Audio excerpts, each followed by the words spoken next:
मुझे याद सब है जरा जरा।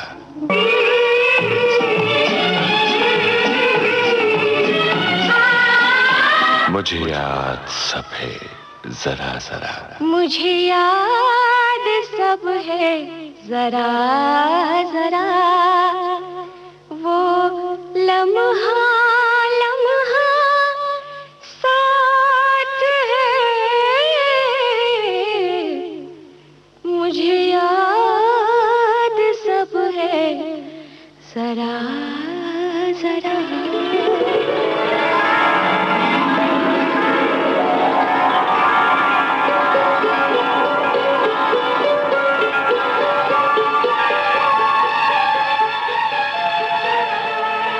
हमें आपको ये बताते हुए बहुत खुशी हो रही है कि डायरेक्टर राइटर सुधीर मिश्रा हैं। सुधीर मिश्रा जी नमस्कार। नमस्कार। बातें बहुत सारी हैं, तो हम आपसे बहुत सारी बातें भी जानना चाहेंगे और आपकी पसंद के गाने भी सुनेंगे। जी जी। तो सबसे पहले बचपन की बात करें कि कैसे बच्चे थे सुधीर मिश्रा? पता नहीं, वो तो कुछ ड्रीमर सा, कुछ सपने की दुनिया में रहने वाला। लखनऊ में बड़ा हुआ था। परिवार जो है मेरे पिताजी की तरफ से लखनऊ के हैं हम लोग, बहुत 4 जनरेशन से पुराने। तो वहाँ बड़ा हुआ, पहले दुनिया वहाँ देखी और वहाँ का तमीज़ तहजीब, जो एक ह्यूमर वहाँ का, वहाँ की शायरी, वहाँ का असर अभी भी है। वहाँ ह्यूमर बहुत है, खाना बहुत अच्छा है, एक जिसको कहते हैं थोड़ा सा बदमाशी का, जो ज़बान अच्छे से इस्तेमाल करता है, उसमें एक तंज और उसमें एक खूबसूरती होती है उधर की ज़बान में।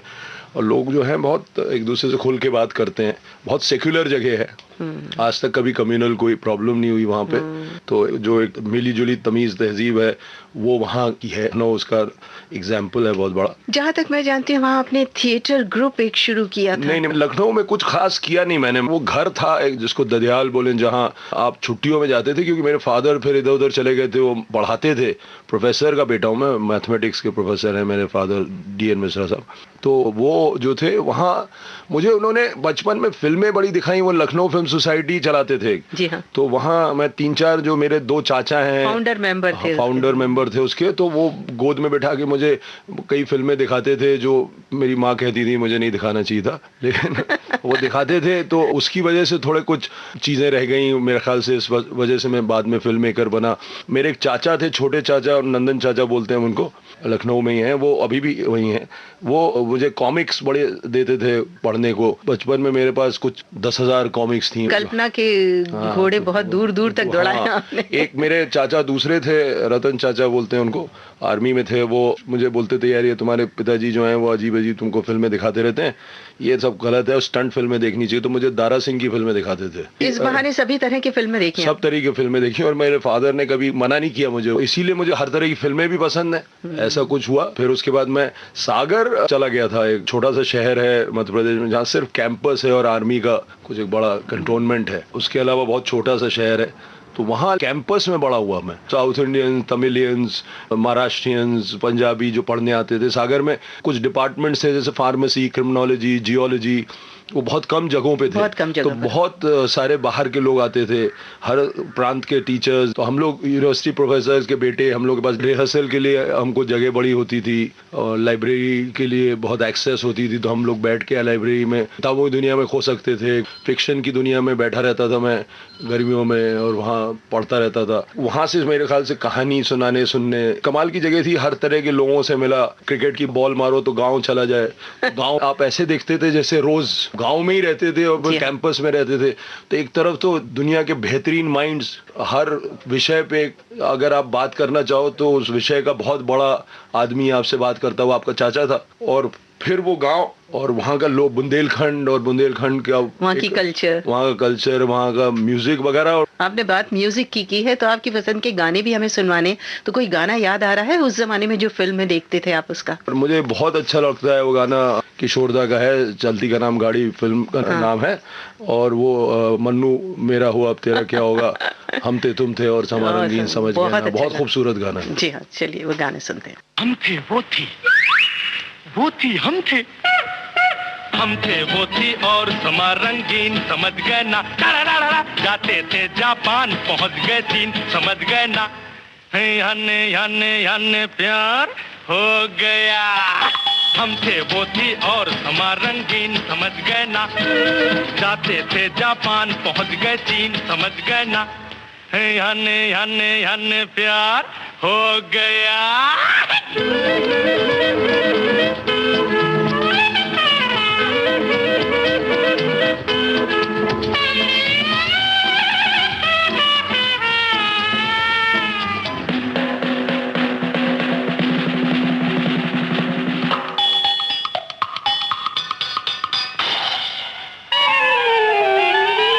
खोया मैं कैसे उसकी बातों में, कहता हूँ थम तो लेने दो, आ हा खोई वो कैसे मेरी बातों में, कहता हूँ थम तो लेने दो, आ हा क्या क्या कह डाला आंखों आंखों में, कहता हूँ दम तो लेने दो, आ हा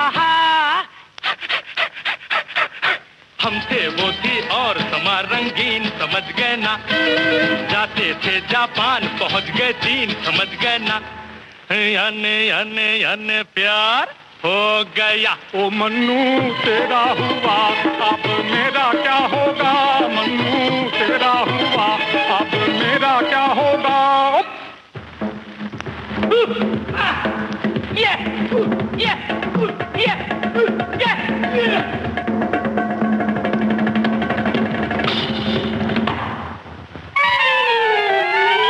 फूटे बुलबुल्ले दो नैना फड़के, उसने जब देखा मुड़ मुड़ के, वाह वाह वाह जैसे कहती हो सुन रे ओ लड़के, मैंने जब देखा मुड़ मुड़ के, वाह वाह वाह फिर दोनों के दिल धक धक धक धड़के, दोनों ने देखा मुड़ मुड़ के, वाह वाह वाह हम थे वो थी और समा रंगीन, समझ गए ना, जाते थे जापान पहुंच गए चीन, समझ गए ना, याने याने याने प्यार हो गया। ओ मन्नू तेरा हुआ अब मेरा क्या होगा, मन्नू तेरा हुआ अब मेरा क्या होगा।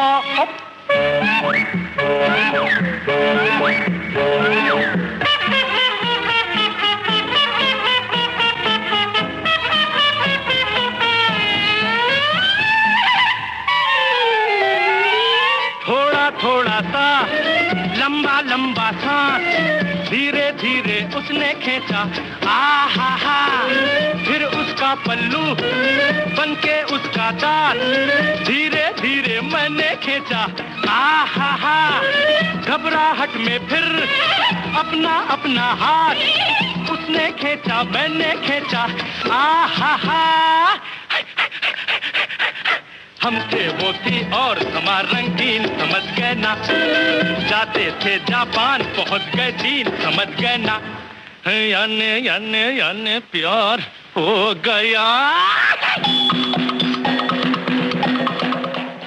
अच्छा, आप बात कर रहे हैं कि सागर में आप हर तरह की दिमाग के जो बिल्कुल तेजी होती है उसको भी बरकरार रख सकते थे और गांव की कल्चर से भी जुड़े हुए थे। जी जी। तो उस वक्त फिल्मों की तरफ रुझान खुद फिल्मों में आने का कैसे हुआ? सागर जो था वो कल्चरली भी बहुत अवेयर जगह थी और वहाँ थिएटर होता था काफी यूनिवर्सिटी में। साथ साथ भोपाल बड़ा शहर था हमारे लिए, हम भोपाल सुबह उठ के चले जाते थे। भोपाल जो है वो बहुत जागरूक था, कल्चरली हिंदुस्तान का सबसे बड़ा पेंटर, हिंदुस्तान के सबसे बड़े पोएट्स, हिंदुस्तान के सबसे बड़े संगीतकार, आप चाहे मल्लिकार्जुन मंसूर सुन लो, एक दिन भीमसेन जोशी सुन लो, है ना, एक दिन कोई बड़ा कवि सुन लो, आप सर्वेश्वर को सुन लो, आप रघुवीर यादव को सुन लो, आप ज्ञानेंद्र पति सुन लो। अब ये नाम शायद किसी को मालूम ही नहीं। आप हर तरह का थिएटर वाले वहाँ के बड़े, हर एनएसडी का बड़ा आदमी, प्लेज वगैरह ये सब देखना और फिल्में देखना, हर तरह की रिलीज जो फिल्में कमर्शियली होती थी, तो ऐसा नहीं था कि हम शोले से इम्प्रेस नहीं थे, तो शोले भी अच्छी लगती थी। तो हर तरह की चीजें से आपकी वाकफियत हुई, इन्फ्लुएंस किया आपको। तो वहाँ थिएटर करते थे सागर में? जी जी, हम लोगों ने 3-4 आर्ट प्लेस किए वहाँ पे। तो वहाँ से समझ में आया कि कुछ इस दुनिया में रुचि है और कुछ कर सकते हैं, कोई काबिलियत है। हर आदमी एक्टिंग करता है तो उस वक्त एक्टिंग भी करते थे। नहीं, एक्टिंग तो आप अभी भी करते हैं, उसके बारे में भी हम जानेंगे। नहीं, तो उस समय में एक्टिंग करते थे, फिर दिल्ली चला आया। दिल्ली में जो है वहाँ एमफिल कर रहा था साइकोलॉजी में, दिल्ली यूनिवर्सिटी में, और बड़े भारी थिएटर के व्यक्ति हैं, उनका नाम था बादल सरकार। जी हाँ। तो बादल सरकार साहब जो हैं वो आते थे, उन्होंने सिखाया, पहली बार उन्होंने दिमाग खोला।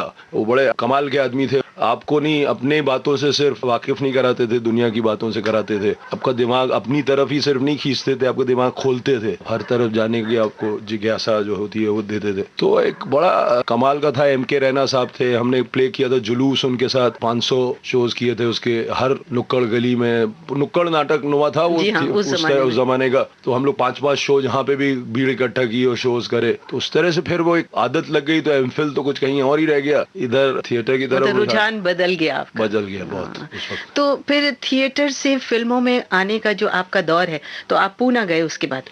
नहीं, मैं पूना नहीं गया। वो क्या था, मुझे हमेशा समझ में धीरे धीरे आने लगा कि मैं थिएटर में इतना अच्छा नहीं हूँ, मैं इतना अच्छा एक्टर नहीं हूँ ठीक ठाक। लेकिन जब नसीरुद्दीन शाह से अपने आप को कंपेयर करता तो कम पाता था बहुत। मुझे लगता था यार नसीर जैसा एक्टर नहीं हो पाए तो फिर क्या हुए।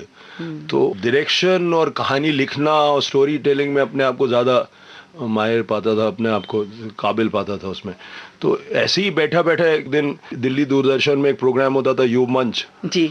तो मेरे एक दोस्त थे विनोद दुआ साहब, वो करते थे वो प्रोग्राम। उन्होंने एक दिन कहा कि विनोद चोपड़ा एक है लड़का, डॉक्यूमेंट्री बनाई उसने, अभी उसकी फिल्म नॉमिनेट हुई ऑस्कर के लिए, इनकाउंटर विद फेसेस। तो उसको इंटरव्यू करना है, तो तुम आओगे इंटरव्यू, तुम फिल्म के बारे में ज़्यादा जानते हो। तो मैं इंटरव्यू करने आया विनोद को। वहाँ उसने कहा कि यार तू तो काफ़ी जानता है फिल्म के बारे में, मैं पहली फिल्म बना रहा हूँ अपनी, सजाए मौत, आजा।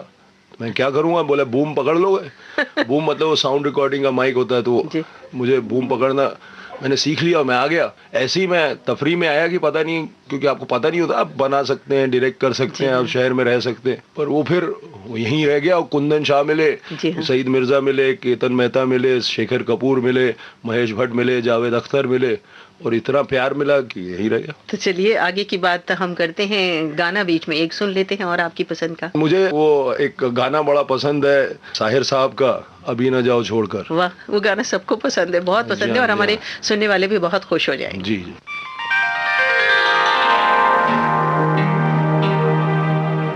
अभी न जाओ छोड़कर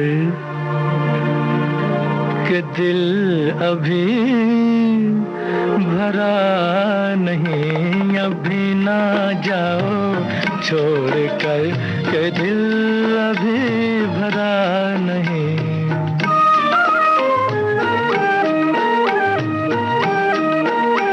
अभी अभी तो आई हो, अभी अभी तो, अभी अभी तो आई हो, बहार बन के छाई हो। हवा जरा महक तो ले, नजर जरा बहक तो ले, ये शाम ढल तो ले जरा, ये शाम ढल तो ले जरा, ये दिल संभल तो ले जरा। मैं थोड़ी देर जी तो लूं, नशे के घूंट भी तो लूं, नशे के घूंट पी तो लूं। अभी तो कुछ कहा नहीं, अभी तो कुछ सुना नहीं, अभी ना जाओ छोड़ कर के दिल अभी भरा नहीं।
जाओ छोड़ कर के दिल अभी भरा नहीं।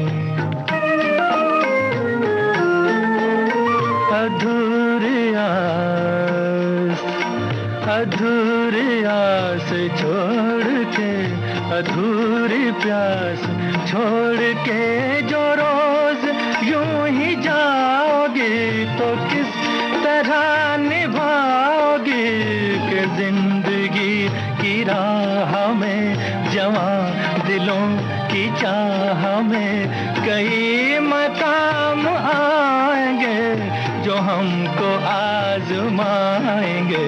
बुरा ना मानो बात का, ये प्यार है गिला नहीं। हाँ, यही कहोगे तुम सदा कि दिल अभी भरा नहीं। हाँ, दिल अभी भरा नहीं।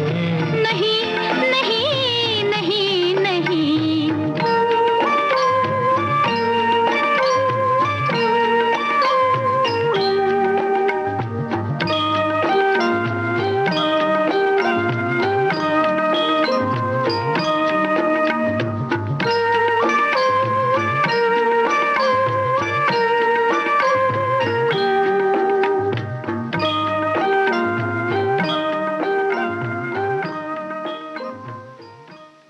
अच्छा, आपने कुंदन शाह की बात की थी इस गाने से पहले, तो उनके साथ आपने असिस्टेंट डायरेक्टर के बतौर काम किया, जाने भी दो यारों। उस जमाने में दोस्ती बड़ी होती थी, तो मेरे घर पे आके कुंदन शाह लिखते थे और वो एक फिल्म लिख रहे थे जाने भी दो यारों, और उन कहानी बड़ी इंटरेस्टिंग थी, तो हम लोग साथ में बैठते रहे, फिर उनको असिस्ट भी करता रहा। मैंने कुछ किया होगा क्योंकि उन्होंने स्क्रीन प्ले राइटर में क्रेडिट दिया, लेकिन उनकी फिल्म है और हम लोग उस जमाने तो मस्ती कर रहे थे। बाद में अब कल्ट फिल्म हो गई है, अब तो बोलते हैं जाने भी दो यारों नुमाइंदा कर उस युग का। तो हम तो सोच रहे थे हम कुछ बेवकूफ़ी कर रहे हैं, पता नहीं क्या हो रहा है, बट लोगों को बहुत पसंद आई। और वो एक तंज भी है फिल्म में, और सोशल रियलिटी पे एक टिप्पणी भी है, और साथ साथ हंसाती है फिल्म और एंटरटेन करती है आपको। और वो ही सबसे अच्छी फिल्म होती है जो आपको एक लेवल पे कहानी अच्छे से सुनाती है, आपको एंगेज रखती है, पर उसके पीछे भी कोई दर्द होता है। जी हाँ। वहाँ से फिर समझ में आया, वो मेरा एजुकेशन है। वहाँ नसीर साहब थे, वहाँ पंकज कपूर वगैरह सब, जितने रेनू सलूजा जैसी एडिटर थी, विनोद प्रधान जैसे कैमरामैन थे, बहुत नसीर रवि पासवानी, ये सब लोग जो थे, भक्ति बर्वे महाराष्ट्र की बहुत बड़ी एक्ट्रेस हैं, कमाल एक्ट्रेस थी। तो सतीश कौशिक साहब जो बाद में डायरेक्टर बने बहुत बड़े और एक्टर भी हुए, वो भी थे उस फिल्म में, और वो स्क्रिप्ट स्क्रीन प्ले में और डायलॉग में उनका भी कंट्रीब्यूशन है, बहुत नाम है उनका। और बहुत ऐसे लोगों से इंटरेक्शन हुआ और एक स्कूल सा बन गया हम लोगों के लिए। हम लोग सब जाने भी दे रहे स्कूल के हैं एक तरह से। तो उस जमाने में कितना वक्त लगा उस फिल्म को बनने में? आपने इतना एंजॉय भी किया काम करते करते, और आपको खुद को पता नहीं था कि कितनी सारी काबिलियत आप लोगों में छुपी है? हाँ, हमको क्या पता था, हम तो कोशिश कर रहे थे और सब बड़ा मजा कर रहे थे। पैसे वैसे होते नहीं थे, सुबह गोभी आलू खाते थे, रात को आलू गोभी खाते थे। कभी कभी चाय मिल जाती थी तो उसी में खुश थे हम लोग। बहुत खुश रहते थे यार कि ये तो कमाल है। क्यों, हम थिएटर से आए थे। हाँ। तो हमको लगता था यार एक तो हम अपने मन का काम कर रहे हैं, ऊपर से कुछ पैसे भी मिल रहे हैं, ऊपर से खाने को भी मिल रहा है। वहाँ थिएटर में तो कुछ मिलता ही नहीं था। तो हमने कभी सोचा नहीं, जैसे कि मुझे जाने दे रहो में राइटिंग का क्रेडिट है और असिस्टेंट भी हो, मुझे 4,000 रुपए मिले थे उस जमाने। तो काफी कीमती होते थे। हाँ, बहुत। और बहुत हमने कभी भी रिग्रेट नहीं किया क्योंकि इस फिल्म ने हमें इतना दिया। बहुत मजेदार वक्त था और बहुत मेहनत थी। 14-15 घंटे शूटिंग करते थे कुंदन साहब, ट्राई करते रहते कुछ। क्योंकि कॉमेडी में टाइमिंग, असल टेक, करेक्ट चीज पकड़ना वो बड़ा मुश्किल काम है, बहुत मेहनत है। कॉमेडी बनाना बहुत मुश्किल काम है। उस तरह की फिल्म कभी बनी नहीं थी, कभी नहीं बनी थी। तो ज्यादातर लोग सोचे थे ये क्या बेवकूफी की फिल्म बन रही है, तो सारे पीठ पीछे ऐसे बोलते रहते थे ये लोग क्या बेवकूफी की हरकत कर रहे थे। फिर जब लोगों ने फिल्म देखी और जो फर्स्ट कट कुंदन और रेनू ने किया, तो फिल्म देख के लोगों को लगा कि वाह कुछ बना है। तब सबको समझ में आया कि कुंदन शाह वो कुछ एक बड़े शख्स का नाम है। जी हाँ। तो कुल मिला के काफी वक्त लगा उसको बनाने में। जी। तो फिर गाने की बात करें। हाँ, उस जमाने में और भी जाने भी दो के वक्त, ये जो जब हम लोग फिल्में बना रहे थे उस वक्त तो गाने जो थे अच्छा वक्त नहीं है माना जाएगा। संगीत के हिसाब से वो दौर अच्छा नहीं है, अच्छा नहीं माना जाएगा। लेकिन एक फिल्म थी सत्ते पे सत्ता, उसमें एक गाना था बत्तियां बुझा दो। तुमने वो क्या देखा जो कहा दीवाना,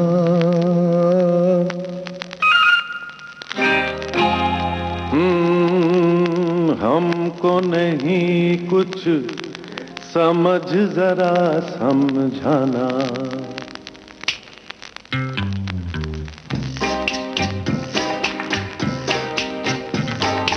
प्यार में जब भी आँख कहीं लड़ जाए,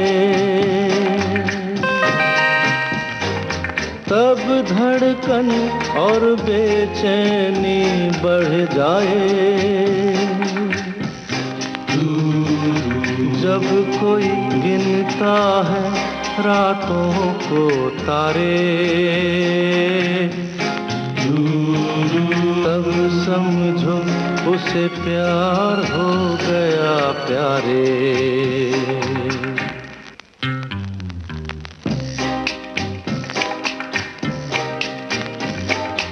प्यार तुम्हें किस मोड़ पे ले आया,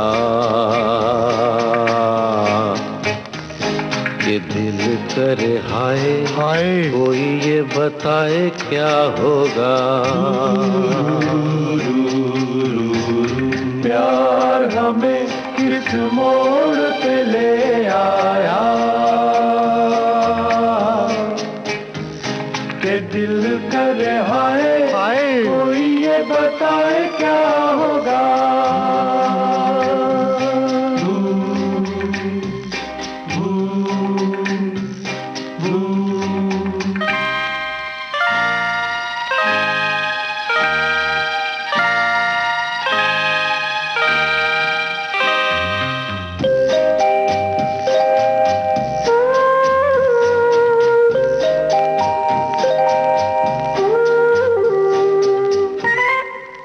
बत्तियाँ बुझा दो। अरे बत्ती तो बुझा दे यार।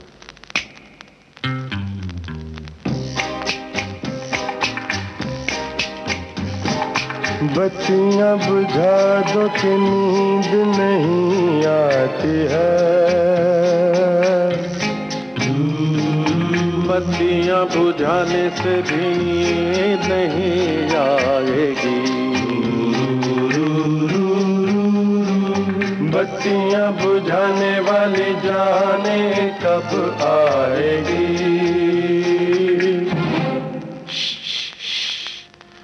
शोर न मचाओ वरना भाभी जाग जाएगी।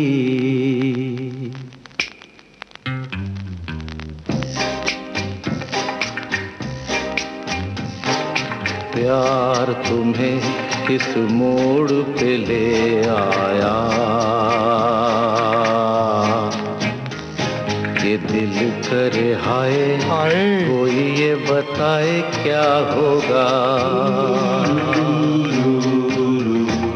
प्यार हमें किस मोड़ पे ले आया, के दिल करे हाय हाय, कोई ये बताए क्या होगा।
प्यार तुम्हें किस मोड़ पे ले आया,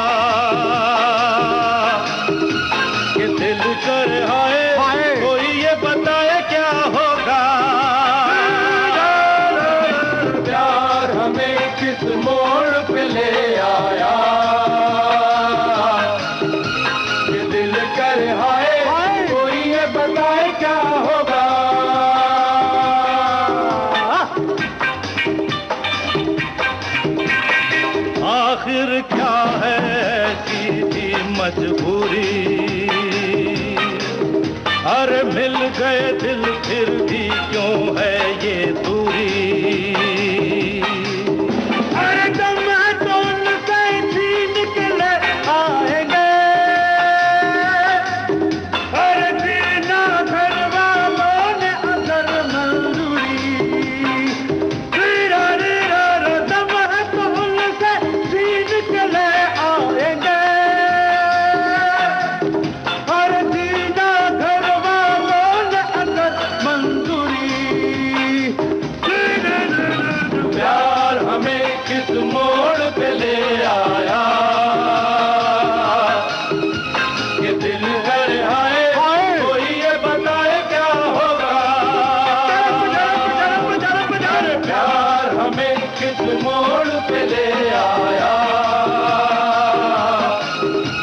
ये दिल घर आए कोई ये बताए क्या होगा।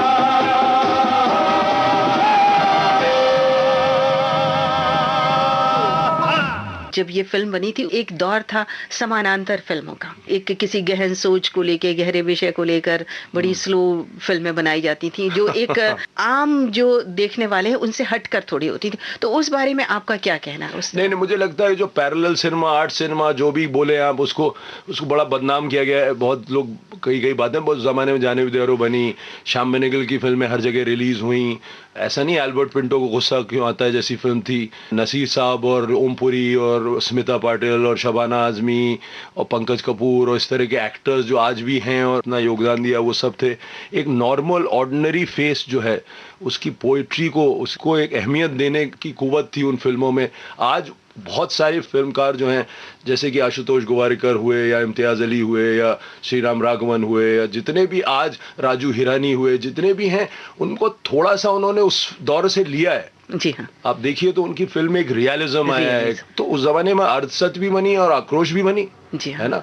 तो वो फिल्में तो ऐसा कोई डब्बे में गई थी ऐसा था नहीं। थोड़ा सा क्या था कि वो इंडस्ट्री का जो रवैया था वो इन फिल्मों की तरफ बहुत ज़्यादा ब्रूटल था, बहुत ज़्यादा तंजिया था और बहुत ज़्यादा उसको नीचे देख के कि जैसे कि सिर्फ उल जलूल हरकतें करके और डब्बों पे नाचना और इस तरह की फिल्में होती हैं। तो अब वो दौर ऐसा कुछ था कि वो गलत तरह के लोग थे, गलत तरह के प्रोड्यूसर्स थे ज़्यादातर। तो पैसा जो लगाता है उसी की टेस्ट की फिल्में बनती हैं ज़्यादातर। हाँ, मतलब इसीलिए कमर्शियल और आर्ट फिल्में अलग अलग विभाजन हो गया उसमें। जी हाँ। अभी आप देखिए तो वो अब नहीं है। अच्छा, बतौर डायरेक्टर आप क्या मानते हैं कि जैसे कहते हैं कि लोग ऐसा देखना चाहते हैं इसलिए ऐसी फिल्में बनती हैं, तो उसमें आपका टेस्ट और दर्शकों का टेस्ट, उसमें क्या समानता होती है? देखिए, वो एक अपनी फितरत होती है, वो हर आदमी में होती है, नहीं होती है। प्रॉब्लम वो है, अच्छी फिल्म जो है वो आप बनाते हैं तो हमेशा चलती है, ज़रूरी नहीं है। अभी ऐसा ज़रूरी नहीं है जो कई फिल्में गुरुदत्त साहब की थी या जो कई फिल्में अच्छी थी वो बहुत बड़ी हिट हुई थी। तो एक मास फिल्म होती है और कुछ थोड़ा सा लिमिटेड बजट्स की फिल्म होती है और लिमिटेड ऑडियंसेस की फिल्म होती है। लेकिन अगर आप कुछ नया नहीं देंगे तो आदत कैसे होगी ऑडियंस की? धीरे धीरे टेस्ट डेवलप आपको ही करना है। टेस्ट डेवलप करेंगे और आप टेस्ट ज्यादा घटिया करें। जैसे कि हिंदुस्तान में संगीत का है, तो धीरे धीरे आपने घटिया गाने सुना सुना के लोगों का टेस्ट खराब कर दिया, एक पूरी जनरेशन को महरूम कर दिया अच्छे म्यूजिक से। तो उनको जब पता ही नहीं है कि अच्छा म्यूजिक क्या होता है या दूसरी तरह का भी म्यूजिक हो सकता है, तो वो वही सुनते हैं। अभी बोलते हैं कि हिंदुस्तान में हर 4 किलोमीटर पे कोई बड़ा संगीतकार है, यहाँ का फोक म्यूजिक इतना अच्छा है। और हिंदी फिल्मों ने तो बहुत लिया हिंदुस्तान के फोक से, चाहे बंगाल का हो, चाहे यूपी का हो, चाहे पंजाब का हो। मेरा कहने का मतलब नहीं है कि बीट का म्यूजिक अच्छा नहीं होता। रहमान साहब का म्यूजिक है, वो बहुत कमाल का है। तो ऐसा नहीं है कि आज का दौर अच्छा नहीं है या सब कुछ जो आज चलता है वो बुरा है। लेकिन अगर आप अच्छा म्यूजिक सुनाएंगे लोगों को तो वो लोग पसंद करेंगे। और ऐसी ही अच्छी फिल्में अगर आप बनाएंगे जिसमें विचार ये होगा कि मैं लोगों को इंगेज करूं, लोगों को कहानी सुनाऊं और दिलचस्प तरीके से सुनाऊं, अगर अंदाज़े बयां जो है जिस तरह से आप सुनाते हैं वो दिलचस्प है तो लोग नहीं देखेंगे, ऐसा नहीं। पहले फिल्में बनती थी उनके पीछे कुछ ना कुछ एक संदेश भी होता था, पर आजकल सिर्फ मसाला डाल के लोगों को फिल्म की तरफ आकृष्ट करने की कोशिश की जाती है। तो उससे आप कहाँ तक सहमत हैं और आपकी फिल्मों के बारे में आप कैसा सोचते हैं कि आप किस तरह की फिल्म बनाते हैं कि दर्शकों का ध्यान रखते हैं कि अपनी कलात्मकता को दिखाने की कोशिश रहती है? दर्शकों का ध्यान तो रखते ही हैं, क्योंकि आप कहानी किसी को सुना रहे हैं, आप खुद बड़बड़ा नहीं रहे हैं, अपने आप से तो बातें नहीं कर रहे हैं, तो आप किसी से बात कर रहे हैं। तो आप जब आप किसी से बात कर रहे हैं तो आप ये ध्यान रखते हैं कि जो बात मैं कह रहा हूँ वो समझे। आप दिलचस्प तरीके से सुनाएंगे तो वो टेंशन, उसका ध्यान रहेगा उस पर। कहानी का एक धर्म होता है, कहानी का जो धर्म है उसमें अगर आप उल जलूल चीजें डाल देंगे तो वो कहानी जो है वो उस जमाने में किसी उल जलूल हरकत की वजह से वो चल जाएगी। हो सकता है कि आपकी फिल्म चल जाए और आप पैसे बना लें, लेकिन वो फिल्म नहीं रहेगी, वो कुछ और हो जाएगा। मतलब बिजनेस है आपका। हाँ, तो आप धंधा कर रहे हैं, कुछ और लोगों को लुभा रहे हैं किसी तरीके से। भाई हर आदमी में मानसिकता जो होती है उसमें एक अच्छा आदमी और टेस्ट भी छुपा रहता है अच्छा, और कुछ विकृतियां भी होती हैं, कुछ गलत किस्म के ख्याल भी होते हैं। तो आप गलत किस्म के ख्याल को ही अगर उकसाएंगे और जगाएंगे तो हो सकता है आप पैसे बना लें, लेकिन वो कहानी नहीं रहेगी, वो फिल्म स्टैंड नहीं करेगी, वो फिल्म 20 साल बाद उस फिल्म पे लोग हंसेंगे। अभी आपने म्यूजिक की बात की कि हमारा बहुत समृद्ध परंपरा है संगीत की, और फिल्मी गाने तो दूर दूर तक सब, चाहे भाषा जानते हो चाहे नहीं, गाने बहुत पसंद किए जाते हैं। तो आपको किस दौर का गाना अभी याद आ रहा है हमारे श्रोताओं के लिए? मुझे तो हर दौर का गाना अच्छा लगता है। जैसे मुझे ये गाना बहुत ही अच्छा लगता है, अभी बीच में रहमान साहब का था जो मसक्कली जो गाना है, वो बहुत अच्छा गाना है।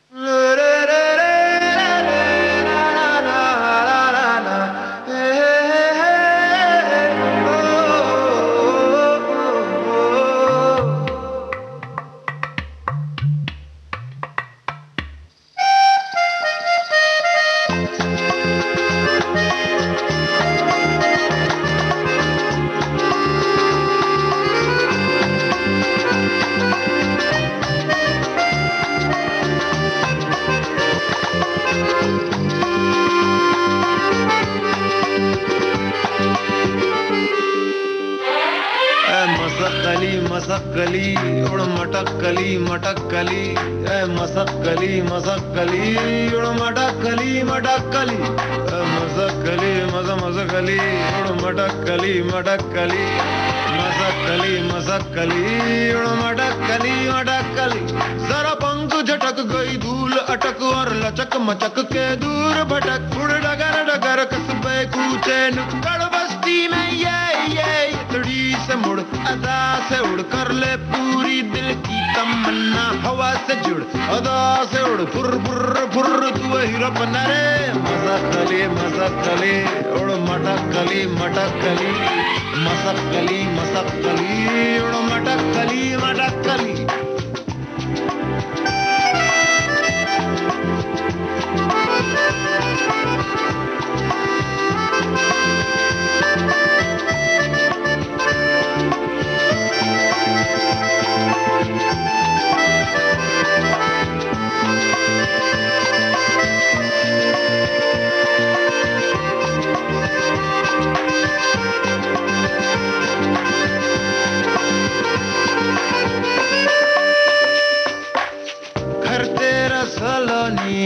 बादल की कॉलोनी दिखला दे ठेंगा इन सबको जो उड़ना ना जाने, उड़ियो ना डरियो कर मनमानी मनमानी मनमानी, बढ़ियो ना मुड़ियो कर नादानी, उड़ियो ना डरियो कर मनमानी मनमानी मनमानी, बढ़ियो ना मुड़ियो कर नादानी।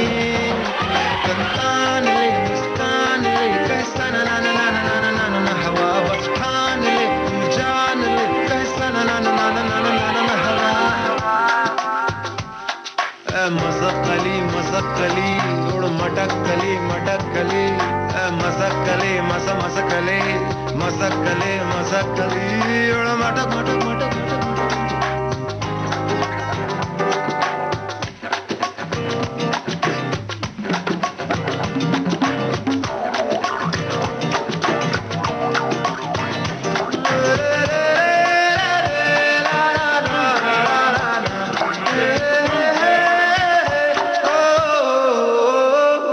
मुझे क्या गम तेरा रिश्ता गगन की बांसुरी से है, पवन की गुफ्तगू से है, सूरज की रोशनी से है। उड़ियो ना डरियो कर मनमानी मनमानी मनमानी, बढ़ियो ना मुड़ियो कर नादानी।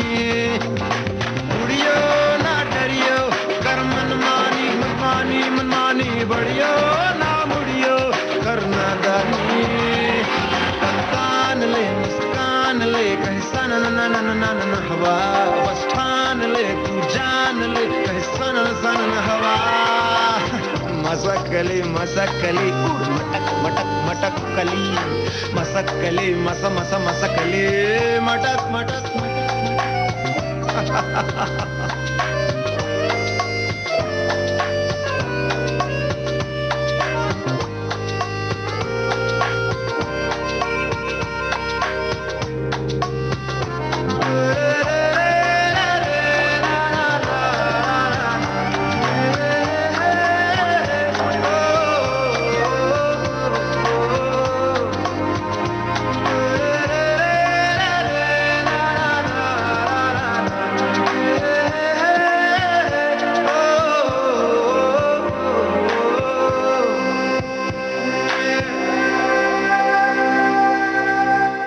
देखिए, मैंने पहली फिल्म बनाई थी ये वो मंजिल तो नहीं, थोड़े लेवल पे रिलीज हुई, फिर वो प्रीमियर उसका काफी सक्सेसफुल प्रीमियर उस जमाने में दूरदर्शन का होता है, बहुत सारे लोग देखते थे। एक जमाने में टीआरपी उस वक्त 80 होती थी, 70 होती थी, ऐसे टीआरपी होती थी। अब तो 10, 12, 14, तो ऐसा नहीं, बहुत लोगों ने देखी। और वो एक 3 बूढ़ों की कहानी थी, लखनऊ में शूट की थी मैंने, जो वापस अपने शहर जाते हैं और वहाँ पे देखते हैं कि नया तरह का एक मूवमेंट है किसी करप्शन के खिलाफ, और उनको याद आता है अपना वक्त जब वो देशभक्त थे और वो फ्रीडम फाइटर्स थे, और उस ज़माने में वो एक स्ट्रगल में इन्वॉल्व थे, और ज़माने में किस तरह से उन्होंने अपने एक दोस्त के साथ गद्दारी की थी। आज उनको फिर मौका मिलता है किसी की मदद कर, उस तरह की फिल्म थी। इंटरकट था पास्ट प्रेजेंट में, जैसे रंग दे बसंती में 87 में बनाई थी मैंने फिल्म, तो उसको नेशनल अवार्ड मिला, बहुत सराहा गया। फिर दूसरी फिल्म मैंने बनाई मैं जिंदा हूँ, दीप्ति जी थी, दीप्ति नवल बड़ी काबिल एक्ट्रेस हैं, कमाल का परफॉर्मेंस था उनका। और वो बम्बई के एक चौल में बेस्ड थी कि यूपी से एक लड़की आती है यहाँ पे और उसका हस्बैंड जो है उसको छोड़ के चला जाता है, फिर उसकी जिंदगी में क्या होता है। तीसरी फिल्म थी धारावी,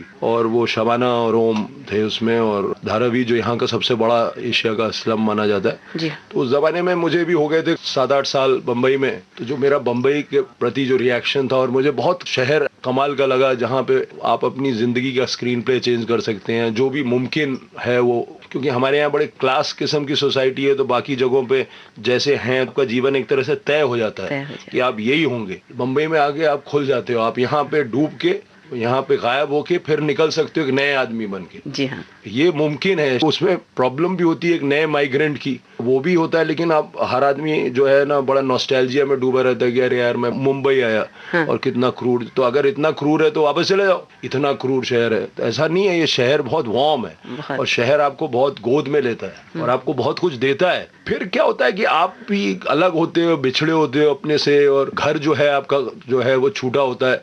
तो एक माइग्रेंट जो होता है, जो यहाँ आया होता है बाहर से, उसकी अपनी व्यथा भी होती है, अपना एक दर्द भी होता है। कहानी वो थी एक नए माइग्रेंट की जो यहाँ पे कुछ मुमकिन भी हो रहा है उसके लिए जिंदगी में, और उसको थोड़ा दर्द है, उसकी माँ, परिवार, उसकी फैमिली, और उसका एक स्ट्रगल कुछ बनने का। जी हाँ, मुंबई शहर में एक स्पिरिट जो उसमें जागती है, और अंत में जब उसके साथ सब कुछ गलत भी होता है तो भी वो कहीं बची हुई एक अंश उसका कहीं उसके अंदर है, और फिर शुरू होता है मतलब नए हौसले के साथ। जी हाँ, जी हाँ। तो ये शहर ऐसा ही है, बहुत बहुत कमाल का। उस फिल्म को बनाने में कैसा लगा आपको, और जब तक फिल्म आई नहीं कैसे अंदर आपको लग रहा था कि कैसी चली? बहुत अच्छा था, मजा बहुत आया था फिल्म बनाने में। ओमपुरी साहब बहुत बड़े एक्टर हैं, और शबाना के साथ मेरी जिंदगी में अहम रोल है जावेद साहब और शबाना का, और बहुत मुझे इश्क दिया उन्होंने, अपना घर दिया वहाँ, इतने साल खिलाया पिलाया, बहुत एक वार्मथ, एक घर का माहौल, कैफी साहब वगैरह सब मुझे बहुत याद आता है। उनके साथ काम किया, उनको भाभी कहता हूँ मैं, वो भी मुझे देवर जी कहती हैं। आप सीखते हो इतने बड़े एक्टर से कि वो जिस तरह से अप्रोच करते हैं पार्ट, जिस तरह से वो हर संदर्भ में समझना चाहते हैं हर सीन को। ओमपुरी का इंस्टिंक्ट जो है, और अभी हंसते खेलते हैं, बात करते हो, सडनली वो कैरेक्टर में तब्दील हो जाते हैं। बहुत मजा आया था मुझे फिल्म बनाने में। उसको नेशनल अवार्ड मिला था बेस्ट म्यूजिक का धारावी, जबकि उसमें एक गाना भी नहीं था। पहली बार किसी फिल्म को बैकग्राउंड म्यूजिक पे नेशनल अवार्ड मिला है म्यूजिक। रजत ढोलकिया साहब ने बहुत कमाल बैकग्राउंड म्यूजिक किया था और बहुत अच्छा था। रिलीज हुई थी फिल्म, उस जमाने में पैरेलल सिनेमा था, उसके फिल्में बड़ी कम रिलीज होती थी, तो यहाँ पे 6 थिएटर में रिलीज हुई थी। फिर कुछ अनफॉर्चुनेट भी हुआ था कि लोग कुछ नाराज हो गए थे और रोक दी थी फिल्म, तो उसके साथ ये भी हादसा हुआ था फिल्म के साथ। मतलब हर अच्छी चीज के पीछे कुछ जुड़ा रहता है। हाँ, कुछ ना कुछ कभी कभी गलत हो जाता है, लेकिन फिल्म जो है अभी भी याद की जाती है। सुधीर मिश्रा को लोग धारावी से काफी जोड़ते हैं। जब स्लम डॉग मिलियनेयर बनी तो सब लोग कहने लगे नहीं धारावी बेहतर फिल्म थी। पहले भी किसी हिंदुस्तानी डायरेक्टर ने बनाई थी उस विषय को, उन्हीं लोकेशंस पे, उन्हीं कैरेक्टर्स पे, उसी स्पिरिट पे। स्पिरिट जो धारावी की और स्लम डॉग की एक ही है। मैंने 91 में बनाई थी, इन्होंने 2008 में बनाई थी, लेकिन स्पिरिट वही है। अभी कोई गाना याद आ रहा है? हाँ, गाने तो बहुत याद आ रहे हैं और गाना मुझे बहुत अच्छा लगता है। एक थोड़ा सा अलग किस्म का है लेकिन मुझे बहुत अच्छा लगता है। महेंद्र कपूर साहब ने गाया, अगेन साहिर का है वो अफसाना जिसे अंजाम तक ले जाना ना हो मुमकिन। रवि साहब का म्यूजिक है और वो चलो एक बार फिर से अजनबी बन जाए।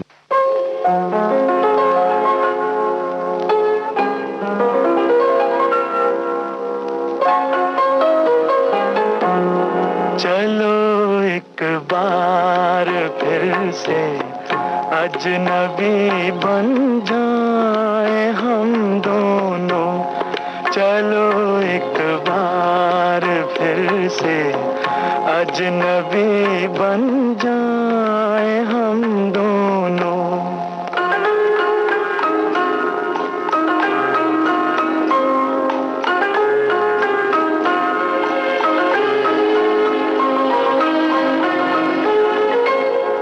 न मैं तुमसे कोई उम्मीद रखूं दिल नवाजी की, न तुम मेरी तरफ देखो गलत अंदाज नजरों से। न मेरे दिल की धड़कन लड़खड़ाए मेरी बातों में, न जाहिर हो तुम्हारी कश्मकश का राज नजरों से। चलो एक बार फिर से अजनबी बन जाए हम दोनों। चलो एक बार फिर से अजनबी बन जाए हम दोनों।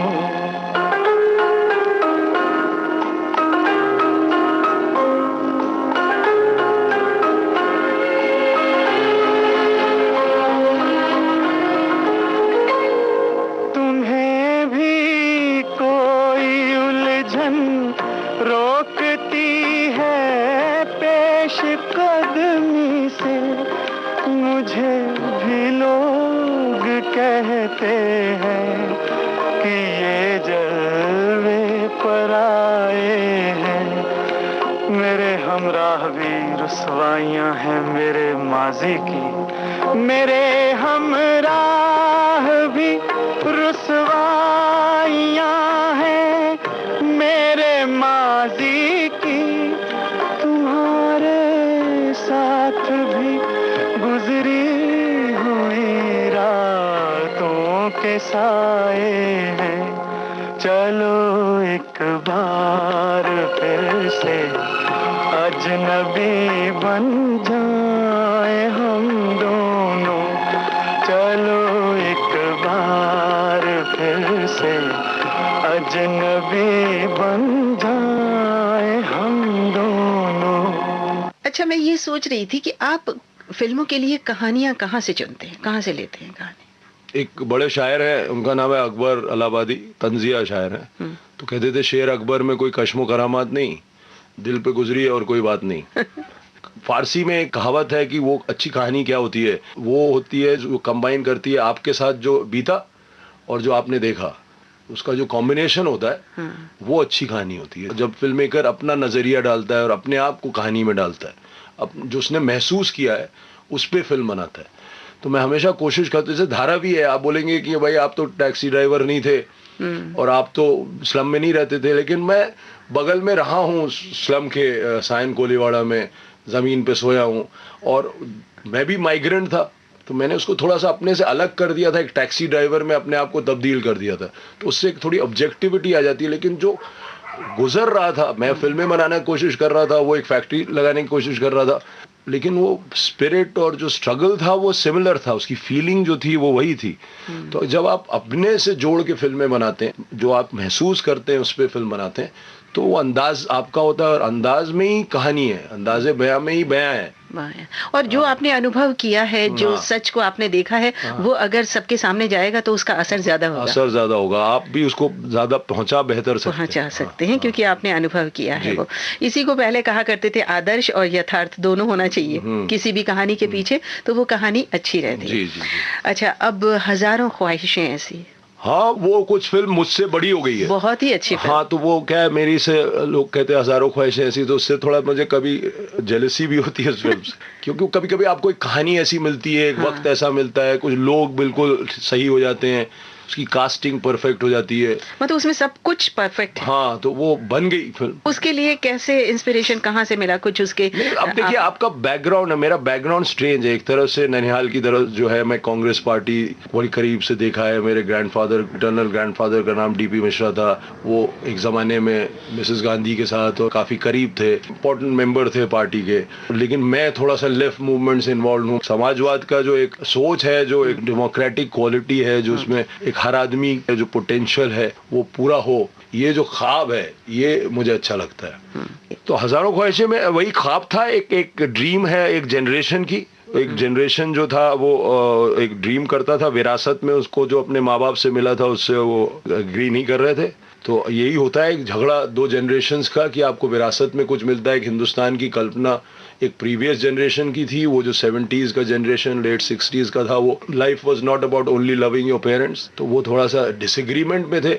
उनकी एक कल्पना हिंदुस्तान के बारे में दूसरी थी, तो वो जो आदर्श था, कम से कम आदर्श तो था ना, तो आदर्श जो था वो बहुत इंटरेस्टिंग था। तो वो ख्वाब जो था उनका टूटा, गलत था, कहीं कुछ कमजोरियां थी, लेकिन वो प्योरिटी थी उस इमोशन में, और वही इमोशन की प्योरिटी फिल्म को बेहतर बनाती है। वो आज जो लोग याद रखते हैं वो वही है कि उन लोगों में जो पैशन था, तो पैशन कम्युनिकेट होता है उस जनरेशन का, तो वो बहुत इंटरेस्टिंग है, मतलब बहुत ही असरदार थी। मजा आया बहुत, और उसमें एक्टर्स भी सब मिल गए नए, शाइनी मिला और चित्रांगदा मिली, उसने गीता का रोल किया, और फिर के मेनन साहब हैं, उनको मैं क्लेम नहीं कर सकता, मैंने डिस्कवर किया, लेकिन आए वो नए थे उस वक्त, और बहुत कमाल का उनका परफॉर्मेंस है। हर एक एक्टर, सौरभ शुक्ला, एक एक्टर, जसबीर मलिक, जो म्यूजिक बना बाद में, स्वानंद किरकिरे के लिरिक्स, शांतनु मोहित्रा का म्यूजिक, तो वो सब एक बार कभी कभी हो जाता है। हाँ।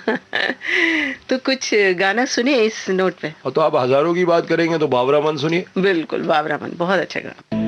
बाबरा मन देखने चला एक सपना। Streets we have never walked on, windows we have never opened, hands we have never held, dreams we shall never see again. Babra मन देखने चला एक सपना। बावरे से मन की देखो, बावरी है बातें। Sun in the earth, sunflower, bird in the air, ray, eye within eye, daybreak. Lives we have never lived, hopes we have never realized, fires we have never lit, loves we shall never make again. बावरा मन देखने चला एक सपना। अच्छा, बात हजारों ख्वाहिशें ऐसी की अभी हमने की, और अभी आपकी ये जो फिल्म आई है उसमें भी चित्रांगदा जी हैं। जी जी। और फिल्म बड़ी पसंद की जा रही जी है। जी। पर नाम को लेकर फिल्म के क्यों शोर होता है, या फिल्म के नाम को लेकर आप क्या कहेंगे कि फिल्मों के नाम कैसे होने चाहिए? उसमें कहानी का असर होना चाहिए, या जो आकर्षित करें जनता को फिल्म देखने के लिए? देखिए, आकर्षित करना चाहिए, आकर्षित नहीं करेंगे तो लोग देखेंगे नहीं। लेकिन वजह नाम रखने की ये होती है कि भाई मैं किस तरह से दिखाना चाहता, मैं लोगों को कह रहा हूँ कि इस नजरिए से फिल्म देखिए। तो ये साली जिंदगी, अगर मैं फिल्म का नाम दिल दरबदर रख देता तो ये फिल्म को नहीं, उसकी फितरत नहीं है ये। तो जो फिल्म की फितरत है, पर्सनालिटी है, जो उसका, लोग हंस रहे हैं, सीटियां बजा रहे हैं हॉल में, ताली बजा रहे हैं, डायलॉग पे मजा आ रहा है उनको, ये सब हो रहा है ये सारी जिंदगी के साथ। और एक लव स्टोरी चल रही है एक थ्रिलर के बीच में। इस तरह की जो फिल्म है जो एक बहुत आपको उकसाती है, एक्साइटेड रखती है, तो उसका जो नाम है वो दिल दरबदर नहीं हो सकता। उसका नाम है ये साली जिंदगी है। जिंदगी पे तेरा मेरा किसी का ना जोर है, हम सोचते हैं कुछ, ये साली सोचती कुछ और है। और साली जो लफ्ज है वो गाली नहीं है, वो एक रिश्ता है। आप से बात करते हुए मुझे बहुत अच्छा लग रहा है। ये भी अच्छा लग रहा है कि रेडियो से जुड़ाव बड़ा पुराना है। जिस रेडियो के लिए आज हम आपसे बातचीत कर रहे हैं, तो उससे विविध भारती से जुड़ाव की भी कुछ बात करिए। रेडियो डेज एक फिल्म बनी थी, जैसे आज टेलीविजन और ये, तो उस जमाने का जो, अगर आप वक्त याद करेंगे जब मैं बहुत छोटा था, तो वो रेडियो ही का ख्याल आएगा।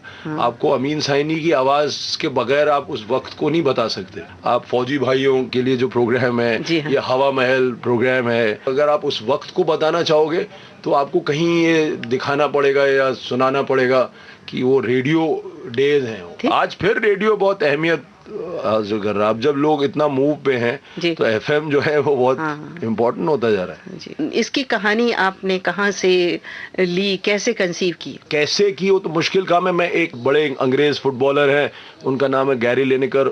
उनसे किसी ने पूछा था कि सबसे ज्यादा गोल कौन स्कोर करता है, वो जो सही वक्त पे सही जगह पे होता है। तो बोले नहीं, सही वक्त पे आपको हमेशा होना पड़ता है, कभी कभी बॉल आती है। तो अगर आप हमेशा कहानी सोचते रहें और हमेशा फिल्म बनाते रहें और बहस करते रहें, एक दूसरे से झगड़ते रहें, तो कभी कहानी आती है। तो वो कहानी ऐसे आई कि मैं एक लव स्टोरी बनाना चाह रहा था और वो थ्रिलर में तब्दील हो गई। वही लोगों को आज पसंद आ रहा है बहुत। इरफान और चित्रांगदा की एक लव स्टोरी है। कहीं वो इरफान जो है चित्रांगदा कैरेक्टर से बहुत इश्क करता है, वो जब उसको बोलने जाता है कि मैं तुमसे बहुत इश्क करता हूँ, देखता शायद किसी और के साथ है। लेकिन जब वो अरुणोदय सिंह के कैरेक्टर की वजह से फंस जाती है किसी समस्या में, तो ये इसकी मदद करने खड़ा होता है। अब जब वो मदद करने खड़ा है और खतरे में अपने आप को डाल रहा है उसके लिए, तब वो दोनों की लव स्टोरी शुरू होती है। तो एक थ्रिलर के दौरान it is a film about falling in love. इश्क होता है दोनों का उस थ्रिलर के दौरान। मतलब कैसी कैसी परिस्थिति में लव हो जाता है। इश्क हो जाता है। तो एक तरफ उन दोनों की कहानी है, एक तरफ वो अरुणोदय सिंह का जो कैरेक्टर है, वो जो गैंगस्टर है, थोड़ा सा टफ आदमी है, उसकी और उसकी बीवी की कहानी है, उनकी इश्क की कहानी है। तो वो दो लव स्टोरी जो है एक थ्रिलर के बीच में चल रही है। अच्छा, आप कहानी के वक्त ही सोच लेते हैं कि इसको कैरेक्टर को कौन निभाएगा, कौन इसमें ज्यादातर मतलब उस कैरेक्टर को सोच के कहानी नहीं, वो क्या होता है, आप जब लिखते हो तो एक चेहरा उभरता है आपके सामने, तो वो चेहरा जो उभरता है उसके पास आप चले जाते हो। आप लिखते लिखते कैरेक्टर में एक वक्त आता है जहाँ एक एक्टर आपके ध्यान में आने लगता है। या ऐसा होता है कि आपकी पूरी एक टीम है कि वो आपके दिमाग में रहती है, तो आप कहानी में उसी नहीं, आप ऐसा नहीं होता। ज्यादातर हो सकता है जिसको आप ज्यादा जानते हो वो पहले आ जाए आपके दिमाग में जी। ये हो सकता है, मुमकिन है। कहानी खुद बताती है। कहानी का, जैसे मैं धर्म बोलता हूँ, वो कहानी आप सुनते हैं, कहानी मैं नहीं लिखता, कहानी मुझे लिखती है। मुझ पे कहानी उतरती है। मैं कुछ भी नहीं हूँ, मैं तो गांव के नीचे पेड़ के एक बैठा रहता था आदमी, वो कहानियां सुनाता था। मैं तो उसी का रिप्लेसमेंट हूँ ना। हम सब फिल्म मेकर जो हैं, कहानीकार हैं, हम क्या हैं? हम यही तो हैं जो गांव के नीचे पहले एक आदमी था, कहानियां सुनाता था। अब हम फिल्म मेकर्स हैं, टेक्नोलॉजी से सुनाते हैं, दूसरी तरह से सुनाते हैं। तो वो कहानी जो भी है, किसी दिन आपको कुछ शहर में हुआ होता है, गांव में हुआ होता था, हमारे केस में मुल्क में हुआ, दुनिया में हुआ, वो कंसर्न करता है तो वो सुनाते हैं। कभी कोई एक हल्की फुल्की कहानी सुनाने का मन करता है, कभी कोई तंजिया कहानी सुनाने का मन करता है, कभी कुछ नहीं समझ में आता तो एक जोक सुना देते हैं। कभी कोई गंभीर विषय पे फिल्म बनती है तो वो वैसे ही होता था, वो आदमी हर तरह की कहानियां सुनाता था। वो किसी दिन बच्चों को कहानी सुनाता था तो ऐसे थोड़ी ना सुनाता था जैसे बड़ों को सुना रहा है। हम लोग कहानीकार हैं और हमको कहानियां उतरती हैं हम पे। अगर आप उस धर्म को पालन करेंगे, आप सही तरीके से क्राफ्ट को, अपना जो आपका जो हुनर है, जो आपका फन है, उससे थोड़ा फेथफुल रहेंगे, तो अगर आप सजदे में रहेंगे थोड़ा तो कहानी आएगी और साथ में कैरेक्टर भी उभर के आएगा कि किसको सूट आएंगे, वैसे ही होता है। अच्छा, तो इस फिल्म के बाद आप और कौन सा नया प्रोजेक्ट शुरू कर रहे हैं, या कोई एक खास ख्याल है दिमाग में जिसको आप एलेबोरेट करके और कहीं अनुभव से जोड़ के हम लोग के सामने रखने वाले हैं? मैं एक फिल्म बनाऊंगा, उसका नाम है ध्रुव। वो एक पॉलिटिकल फैमिली से कोई आया लड़का, परेशानी में होती है, परिवार परेशानी में होता है, हिंदुस्तान में ऐसा बहुत होता है, तो वो पॉलिटिकल पार्टी ज्वाइन करता है और वो दो लोगों की कहानी है जो कभी एक दूसरे से इश्क करते थे, अब एक दल में, एक दूसरे दल में, और जो पॉलिटिकल बैटल है। तो आज के माहौल में पॉलिटिक्स पे एक फिल्म बनाना, उसका नाम ध्रुव। वो बनाऊंगा मैं, रितेश सिद्धवानी और फरहान अख्तर की कंपनी है, मतलब है दिमाग में है। जी, स्क्रिप्ट हो गई। अच्छा, काफी बातें हो गई आपकी। एक फिर से एक बार पीछे जाते हैं और चमेली फिल्म की बात करते हैं। हाँ, चमेली थोड़ा अलग स्थिति में आई थी मेरे पास, बड़ी अच्छी फिल्म। हाँ, करीना क्योंकि थी और राहुल बोस थे और कैमरामैन असीम था, और बड़ी जल्दी फिल्म बन गई 4.5 महीने में, और बड़ी अच्छी कहानी थी। अनंत बलानी साहब का आइडिया था, वो बना रहे थे फिल्म, वो उनका देहांत हो गया, फिर मुझसे कहा गया, फिर मैंने कहा दूसरी की फिल्म तो बना नहीं सकता, मुझे रीराइट करनी पड़ेगी, और बहुत सफल हुई। कभी कभी वर्क कर जाती चीजें, और करीना का जो पूरा एक एबिलिटी है, मुझे लगता है कमाल की एक्ट्रेस है, और उन्होंने अपना जितना उनका कंट्रीब्यूशन हो सकता है, पोटेंशियल जो है उनका, वो अभी तक पूरा रियलाइज हुआ नहीं है। म्यूजिक भी बहुत अच्छा। अरे कमाल, मन साथ समंदर, वो भी सुन लीजिए।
सुधीर मिश्रा जी, आपसे बातचीत करके हमें बहुत अच्छा लगा। बहुत सारी हमारी जानकारी बढ़ी, और रेडियो में प्रोग्राम्स का समय निर्धारित है, इसलिए हमें आज यहीं रुक जाना पड़ेगा। आपने हमें वक्त दिया, इसके लिए विविध भारती के सारे श्रोताओं की तरफ से, हमारी तरफ से आपका बहुत बहुत शुक्रिया।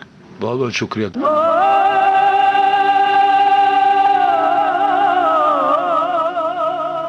मुझे याद सब है जरा जरा।